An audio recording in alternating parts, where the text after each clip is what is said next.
What's good, everybody? Today we're going to talk about wicking strips and how we utilize them in our grow towers. So wicking strips are great for attracting moisture. We use them in our grow towers to make sure that the moisture always is getting to the root systems of our plants.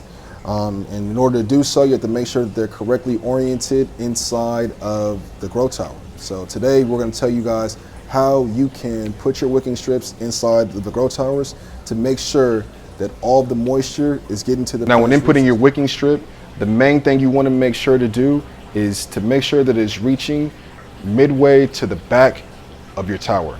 That way it can catch all the water that's hitting at the back of the tower and draw it into your plants.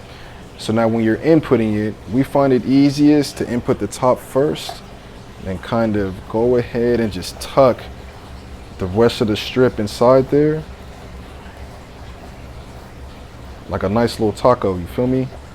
Just go ahead and tuck inside there, tuck the wicking strip, making sure it stays flat.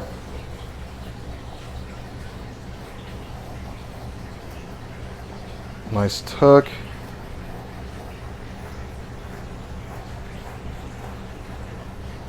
As easy as that. So as long as it's flat and inside of there, you know that it'll be catching all the water that you need. You can smooth it all out with your thumb. Make sure that the wicking strip is flat.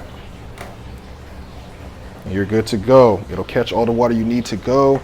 And you also want to make sure that where your wicking strip is at least 4 inches away from where the water is going to be entering. So our water is going to be entering from up top right here. And you can see that the wicking strip is 4 inches from that spot right there. Now that's how you use wicking strips in your vertical grow towers. Till next time, peace.